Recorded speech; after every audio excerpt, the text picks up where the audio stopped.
দর্শক, আজকে একটা ব্রেকিং নিউজ হলো, স্থানীয় সরকার উপদেষ্টা আসিফ মাহমুদ সজীব ভুঁইয়া তিনি বলেন যে স্পষ্টভাবে বলে দিয়েছেন এবং লিস্টটাও বের করে দিয়েছেন যে পার্শ্ববর্তী দেশ ভারতের সাথে তাদের 10টা চুক্তি এবং কয়েকটা অনুচুক্তিগুলো বাতিল করা হয়েছে অথবা অথবা পুনর্বিবেচনা করা হয়েছে।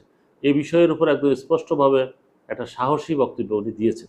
অর্থাৎ এই বিষয়ের উপর যখন সাংবাদিকরা প্রশ্ন করেন যে পররাষ্ট্র উপদেষ্টাকে, তৌহিদ হোসেনকে, তিনি বলেন যে এই বিষয়ের উপর উনি বলেছে আমি এই বিষয়ের উপর তেমন একটা জানি না। অর্থাৎ উনি একটা ঝানু প্রতিযোগী হওয়ার কারণে এমন কিছু কিছু কথা আছে, চুক্তি আছে যেগুলো বাতিল হবে নীরবে, কিন্তু এটা জনগণের মাঝে এটা ফাঁস হবে না।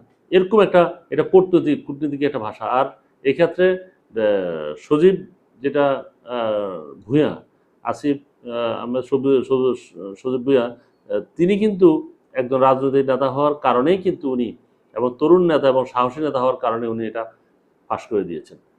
আবার ভারতীয় যে হাই কমিশনার, ওনাকে প্রশ্ন করাতে উনি হতভম্ব হয়ে যান যে এরকম একটা ঘটনা যে একটা মিডিয়ায় চলে এসেছে, আসলে কি এটা কতটুকু সত্য, কতটুকু কি, এটার উপর কিন্তু একটা আলোচনা এখন চলছে। ভারতের সাথে যে শক্ত একটা অবস্থানে এই সরকার আছে তা কিন্তু প্রমাণিত। এর আগেও কিন্তু আপনারা দেখেন, এখন কিন্তু সীমান্ত হত্যা হচ্ছে না, আর এখন কিন্তু সীমান্তে ধরে নিয়ে যাচ্ছে না। এটা কেন? কারণ প্রধান উপদেষ্টা নির্দেশ দিয়েছেন যে একটা গুলি করলে সাথে সাথে আপনি গুলি করবেন, কোনোভাবে পিছপা হবেন না। অর্থাৎ সীমান্ত সুরক্ষার জন্য যা যা করা দরকার আপনাদেরকে সব করতে হবে।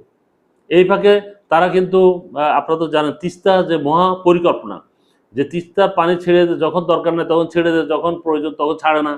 অর্থাৎ এই সব সমস্যার সমাধান করার জন্য অলরেডি পার্শ্ববর্তী দেশ চীনের সাথে কিন্তু বাংলাদেশ সরকার কিন্তু চুক্তি করে ফেলেছে, যে কোনো সময় কাজ যেন শুরু করতে দেরি হচ্ছে কেন, এই জন্য কিন্তু এখন আন্দোলন চলছে। রংপুর সহ বিভিন্ন বিভাগে আপনি দেখেন, রংপুর বিভাগে কিন্তু অলরেডি আন্দোলন শুরু হয়ে গেছে, বিশাল আন্দোলন, মশাল মিছিল হচ্ছে, যেন কাজ শুরু কেন করা হচ্ছে না, অর্থাৎ দেরি করতেছে কেন এই জন্য। অর্থাৎ বিভিন্নভাবে এই সরকার দেখেন, সেই আকাশ প্রতিরক্ষার জন্য কিন্তু তারা চীন থেকে ওরা অত্যাধুনিক ফাইটার জেট বিমান কিনতেছে। অর্থাৎ এইসব কাজগুলো কেন করতেছেন? আবার ভারতের সীমান্তবর্তী যে আমাদের এয়ারফোর্স আছে সেটাও কিন্তু সচল করে দিয়েছেন।